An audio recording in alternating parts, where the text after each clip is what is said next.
Ego lifting has become the internet's favorite punching bag. Scroll through any fitness forum and you'll find the same recycled warnings. Leave your ego at the door. Perfect form or go home.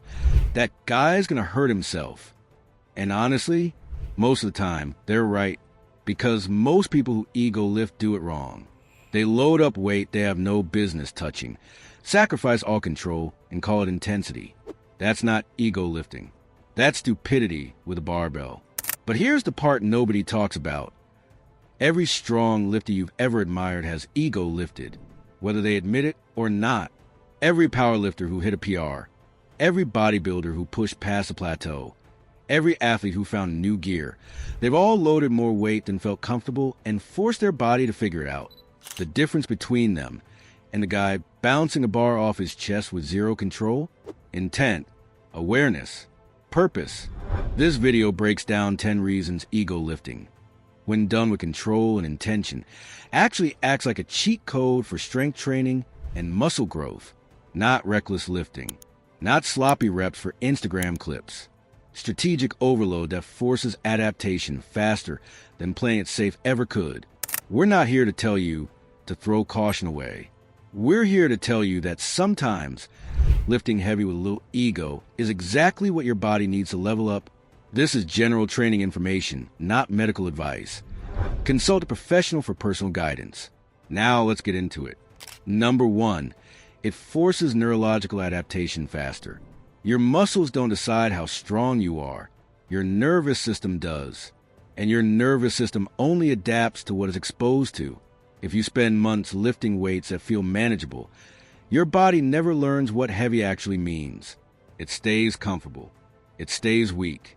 Ego lifting, when controlled, forces neurological adaptation faster than any textbook program ever could. When you load a barbell heavier than what feels safe, your central nervous system goes into overdrive. Motor units fire harder. Recruitment patterns shift. Your brain starts building the wiring it needs to handle serious loads because you gave it no other choice. This is why lifters who occasionally push beyond their comfort zone tend to develop strength faster than those who never test limits. It's not magic, it's neurology. Heavy exposure teaches your body what strong feels like at a cellular level, and that education sticks. Here's what this looks like in practice. You've been squatting 275 for clean sets of 5. One day, you load 315, unrack it, and grind out a single.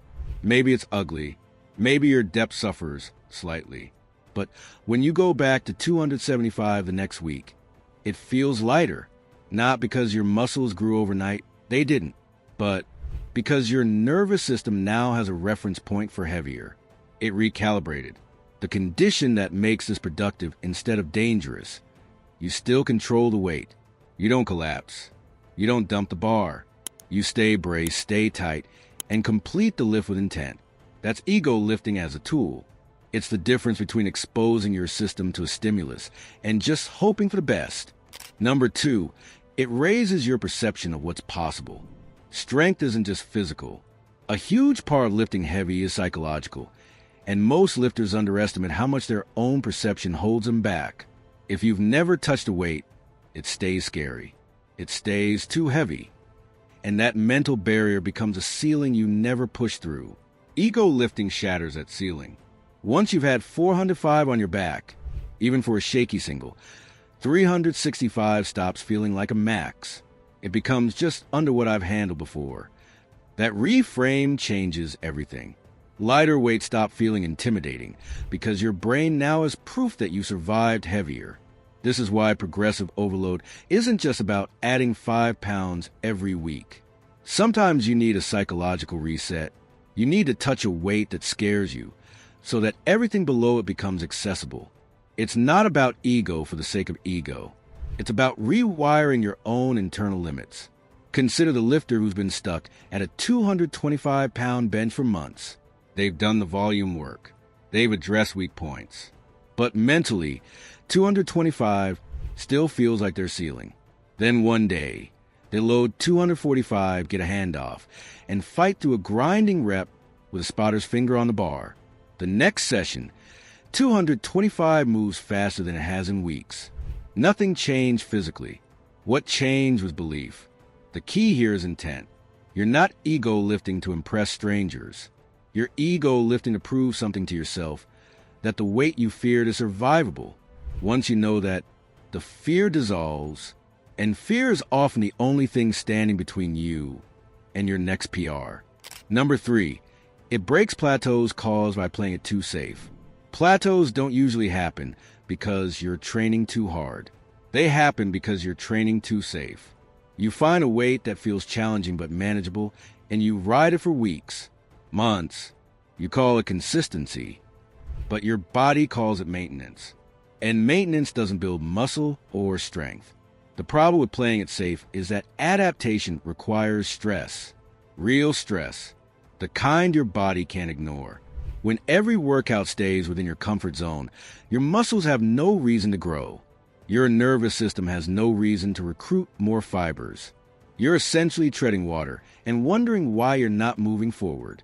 Controlled ego lifting breaks this cycle by introducing a stimulus your body hasn't prepared for. It's a pattern interrupt, a signal that says the old capacity isn't enough anymore. And when that signal is strong enough, adaptation follows. Here's a real-world example. A lifter has been doing 185-pound barbell rows for 8 weeks. The sets feel hard, but they always complete them. Progress has flatlined. Instead of adding another set or tweaking tempo, they load 225 and pull for heavy triples with a little body English. Form isn't textbook, but the lats still contract, the load still moves, and suddenly 185 feels like a warm-up again. The condition that keeps this productive. You don't abandon the movement pattern. You still row. You still brace. You still control the eccentric. But you accepted that sometimes breaking a plateau means breaking rules. Temporarily, strategically, and with full awareness of what you're doing and why. Number 4, it builds confidence that carries into every lift. Confidence isn't a feeling. It's a byproduct of evidence. And nothing creates evidence faster than doing something you weren't sure you could do. That's the hidden power of ego lifting. Not the weight itself, but what handling that weight does to your mindset. When you walk up to a barbell that intimidates you and move it anyway, something shifts. You stop seeing yourself as someone who might be strong and start seeing yourself as someone who is. That identity shift matters more than any rep scheme, because belief changes execution. A confident lifter approaches every set differently than a hesitant one. Tighter setup, better bracing, more aggression, faster bar speed. This is why some lifters seem to progress effortlessly while others stall for years. It's not genetics. It's not programming. It's how they see themselves. The lifters who regularly push into uncomfortable territory build a mental database of wins. They've proven to themselves over and over that they can handle more than they thought. Think about 2 lifters with the same strength levels. One has tested their limits and failed a few reps. The other has always stopped 2 reps short of failure. On paper, they're equal, but in the gym, the first lifter attacks weights differently. They felt failure, survived it, and learned that it's not catastrophic. That experience breeds confidence that permeates every session, every lift, every decision to add weight or hold back. Ego lifting, when done with control, is how you build that database. Not reckless attempts, not ego for ego's sake. Strategic moments where you test yourself and learn what you're actually made of. Number 5, it teaches you how to handle heavy loads. Here's a truth most lifters never consider. You cannot learn how to handle heavy weight by lifting moderate weight. The skill of moving a maximal load is completely different from the skill of moving a submaximal load. Different bracing demands, different bar path tolerances, different mental states.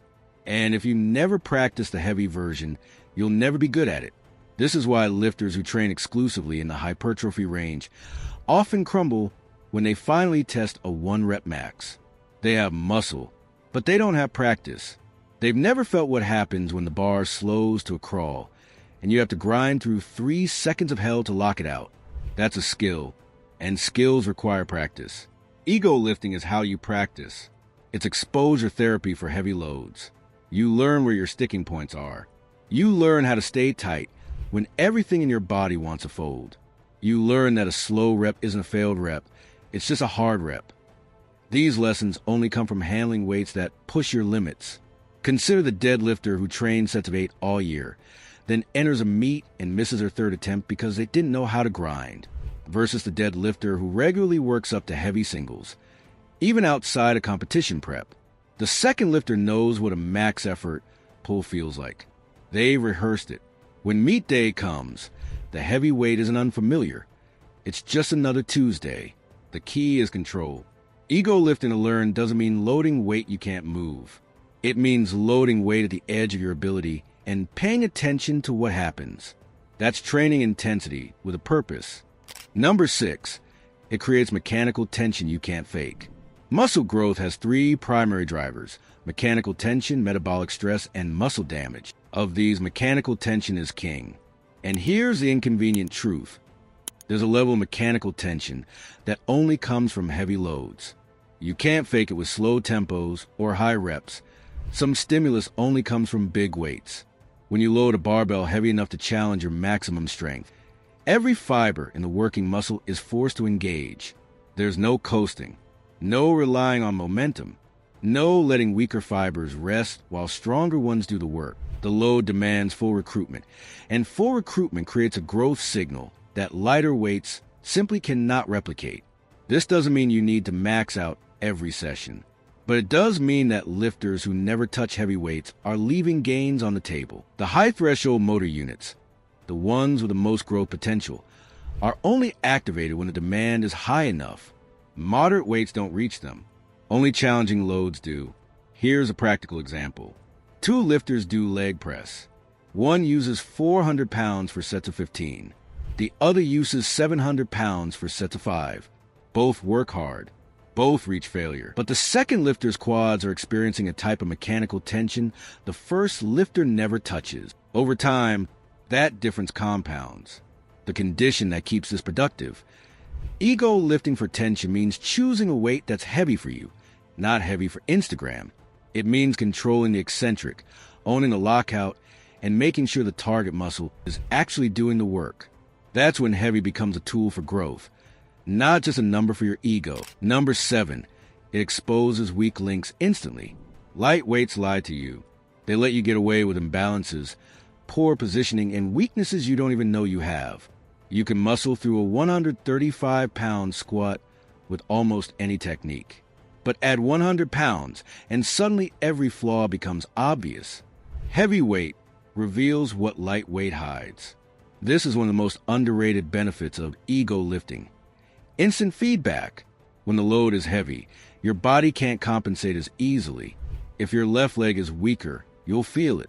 If your bracing fails at a certain depth, you'll know immediately. If your grip gives out before your back, the bar will tell you. There's no hiding from heavy weight. Smart lifters use this information. They push into heavy territory periodically, not to show off, but to diagnose. What failed first? Where did the bar slow down? Which part of the lift felt weakest? The answers to these questions tell you exactly what to train next. Consider a lifter struggling to add weight to their bench press. They do all their volume work at moderate intensity, and everything feels fine. Then they load 90% of their max and suddenly notice their right tricep fatiguing before the left and the bar drifting toward one side. That imbalance was always there. The light weight just never exposed it. The key is treating heavy attempts as assessment tools, not just performance tests. Go in with awareness. Pay attention to what breaks down. Then go back to your normal training and address the weak links you discovered. That's ego lifting as a diagnostic. Strategic, purposeful, and ultimately safer than staying ignorant about your imbalances. Number 8, it improves bracing and body awareness. Bracing is one of those skills that everyone talks about, but few actually master. You can read about intra-abdominal pressure, watch videos about rib positioning, and cue yourself endlessly, but nothing teaches bracing like heavy weight. Your body learns fast when the stakes are high. When you unrack a squat that's near your max, your entire system tightens reflexively. There's no thinking about bracing. It happens because the alternative is getting folded in half. That survival level engagement creates a neuromuscular pattern that eventually transfers to lighter weights. You learn what real bracing feels like, and once you know it, You can access it at any intensity. The same applies to overall body awareness. Heavy lifts force you to feel where the load is distributed, how your joints are stacked, and whether your positioning is sustainable. You develop an internal sense of right versus wrong that no coaching cue can fully replace. It's proprioception earned through exposure. Here's how it plays out. A lifter does most of their deadlift work at 70%, and their bracing is good enough. Then they pull something close to their max and discover their lower back rounds because they didn't actually lock in their lats. They thought they were bracing. They weren't. But now they know the difference because the heavy bar showed them. The condition that makes this productive. You approach heavy attempts as learning experiences, not just lifting. You check in with your body before, during, and after. You ask what felt solid and what didn't. That awareness is what turns ego lifting from recklessness into refinement. Number 9, it fuels motivation through identity. Training motivation doesn't come from discipline alone. It comes from identity. And identity is built on action.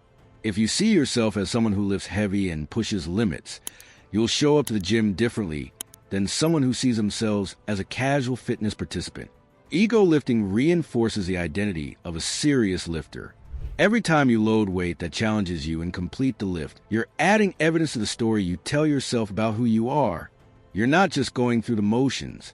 You're someone who tests themselves, someone who refuses to plateau.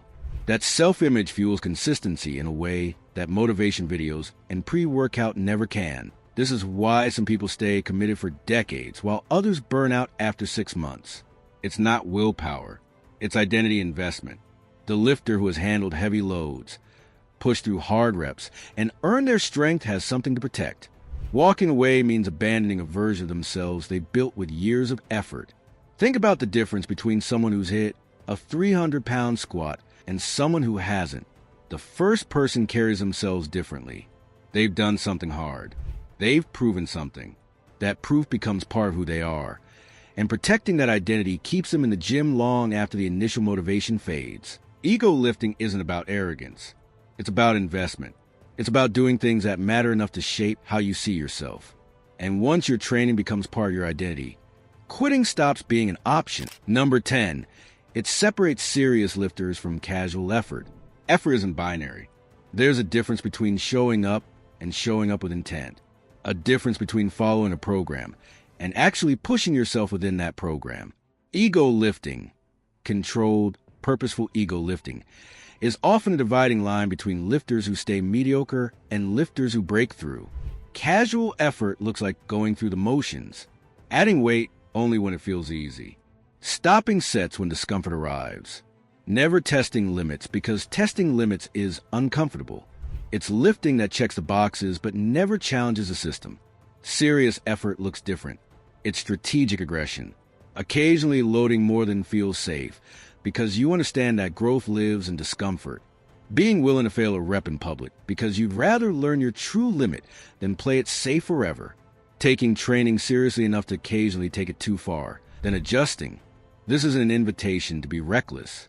The lifter who ego lifts with no awareness, no bracing, and no control isn't serious. They're ignorant. But the lifter who treats occasional heavy attempts as part of a long-term strategy, that's intent. That's purpose. That's the gym mindset that separates people who train for years and never improve from people who consistently progress. Here's the bottom line. Every lifter eventually faces a choice: stay comfortable or push forward. Ego lifting, when done right, is choosing forward. It's acknowledging that perfection isn't the goal, progress is. And sometimes progress requires a little audacity. Ego lifting isn't inherently dangerous. It becomes dangerous when it replaces awareness. When lifters load weight they can't control, abandon technique entirely, and prioritize looking impressive over actually improving. That's not ego lifting. That's negligence dressed up as intensity. Controlled ego lifting is something else entirely. It's confidence with accountability. It's understanding that sometimes the path to strength runs through discomfort, and that calculated risk is different from recklessness. It's respecting the weight while still being willing to challenge yourself beyond what feels safe. If you've been playing it safe for months and wondering why progress stalled, consider this your permission to lift heavier on purpose. Not every session, not without thought, but strategically, intentionally, and with full awareness of why you're doing it and what you're trying to learn. The lifters who get strong aren't the ones who never ego lift. They're the ones who know when to ego lift and when to back off. They use heavy weight as a tool, not a crutch, and they understand that real progress requires occasionally pushing past the point of comfort. If this video gave you a new perspective, leave a like and subscribe for more content that challenges the standard gym advice. Now, get in the gym and lift something heavy.